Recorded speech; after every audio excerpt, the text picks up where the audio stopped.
صلی اللہ علیہ وسلم نے صحابہ کرام کو سکھائے، صحابہ کرام نے اگو پوری امت کو سکھائے۔ تو میں عرض کر رہا پیامی کہ حضرت زینب گھرے بیٹھا ہیں، کیویں بیٹھا ہیں؟ حدیث موجود ہے، فرمایا وَهِيَ مُوَلِّيَةٌ إِلَى الْجِدَارِ، اگرچہ پردہ تھا کوئی نہ آئی لیکن زینب بنت جاش دیوار دی طرح منہ کر کے بیٹھا ہے، لوگوں تو کہنے لے دے بیٹھا ہے۔ حیات موجود ہے نا، زینب بنت جاش پردہ تا کہنا ہی لیکن حکم کوئی نہیں پردے دا، وقت بھی دیوار تو منہ کر کے بیٹھے ہیں، کیونکہ حیات فطری چیز ہے۔ عورت فطرت اندر حیا ہے، عورت فطرت اندر شرم ہے۔ ایک حدیث پاک جاندے حضور اقدس صلی اللہ علیہ وسلم نے ارشاد فرمائے، فرمایا دو چیزاں عورت فطرت چن، فرمایا ایک چیز ہے عورت دے اندر، عورت دی فطرت دے اندر ہے، عورت کمزور ہے، عورت ضعیف ہے، کمزور ہے۔ عورت مرد علی کار طاقتور کوئی نہیں، ہمت علی کوئی نہیں، کوئی ہکا دکا کوئی عورت کوئی بادام شدام کھا کے کوئی طاقتور بن منجے پہلوان بن منجے تو بی گال ہے، ورنہ جڑی عورت ہے وہ کمزور ہے۔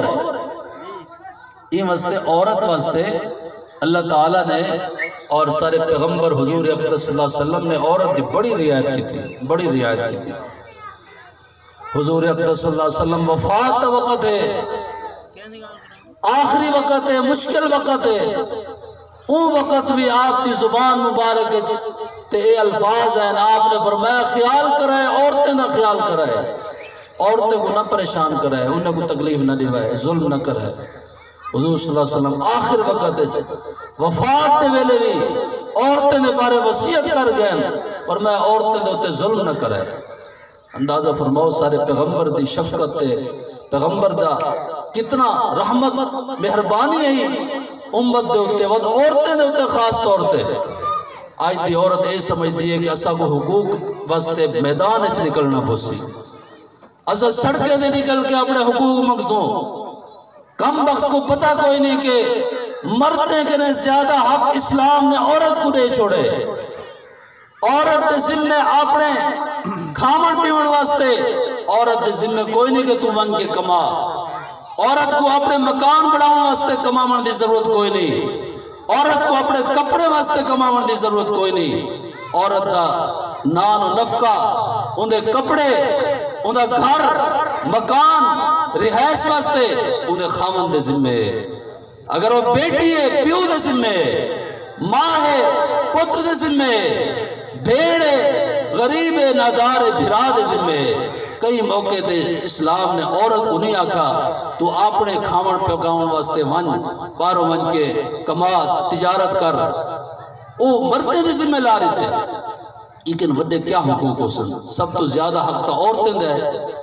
میرے تمہارے واسطے یہ کوئی نہیں کہ بھی تساں آرام دال باؤ، مرتے کو یہ حکم ہے کماؤ، اپنا مکان آپ بڑھاؤ، اپنے روٹی دا انتظام کرو، کپڑے دا انتظام کرو، صرف اپنا نہیں پورے خاندان دا، اپنے بچے دا بھی، اپنی بیوی دا بھی، اپنی بیٹیاں دا بھی، لیکن عورت دے ذمہ کوئی نہیں۔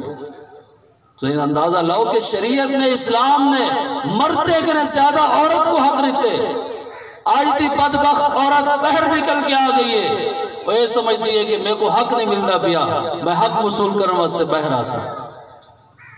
تو حضور صلی اللہ علیہ وسلم نے ارشاد فرمایا کہ دو چیزاں ہیں عورت دی فطرت چن، ایک عورت کمزور ہے، اور دوسری چیز فرمایا کہ عورت دی فطرت ہے، عورت پوشیدہ راندی ہے، چھپی راندی ہے، عورت باہر نکلنا پسند نہیں کریں دی، عورت چار دیواری کو پسند کریں دی، عورت دی فطرت داخل ہے۔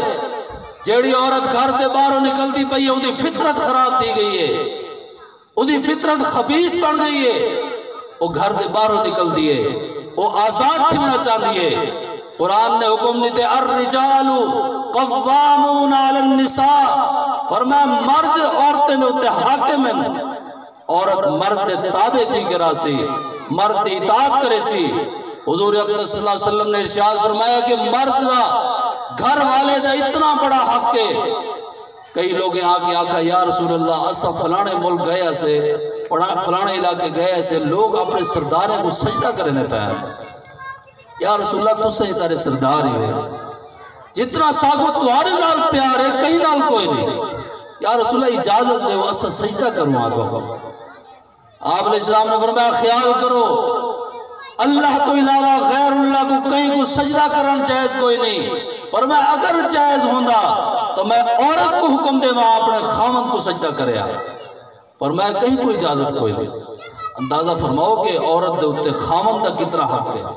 خامند دے اتے بھی ذمہ داریاں ہیں، وہ بھی عورت کا خیال کرے، وہ بھی عورت کو محبت دے پیار دے. حضور اقدس صلی اللہ علیہ وسلم دی زندگی پڑھ کے دیکھو آپ علیہ السلام دی گھریلو زندگی کیسی ہے. تو میں عرض کریں گا پیامی آپ علیہ السلام فرمایا عورت ایک چیز ان کے اندر یہ ہے کہ وہ کمزور ہے، دوسری چیز ہے کہ وہ پوشیدہ رہن کو پسند کریں لیے، چھپن کو پسند کریں لیے. یہ واسطے آپ علیہ السلام فرمایا کہ عورت واسطے مسجد ان کے گھر دا اندر والا کمرہ ہے.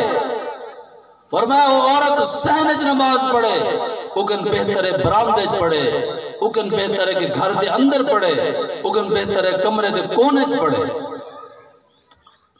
عورت واسطے یہ حکم کوئی نہیں بے بازار اگر رستے چلے تو بالکل آدھج ٹرے. حدیث پاک جانے آپ علیہ السلام نے حکم دیتا اور میں عورتوں دے ٹرن دی جا ٹرن دا رستہ دیوار دے نیڑے نیڑے ہے. اور میں آدھج نہ ٹرن، آدھج مرد ٹرسن عورت دیوار دے قریب ٹرسی. حدیث پاک جانے صحابیات آپ علیہ السلام دے حکم دے ایمیں عمل کریں دائن دیوار دے نیڑے تھی ویندائن کئی ملے کپڑے دیوار نہ الجھ ویندائن. اتنا خیال کرنا ہے کہ آپ نے حکم دیتے دیوار دے قریب قریب ٹرن آتش نہ ٹرن. یہ عورتیں واسطے حکم ہے. اللہ ساکو دعا کو عمل دی توفیق نصیب فرماویں، صراط مستقیم دے چلاویں. آخر دعوانا ان الحمدللہ رب العالمین.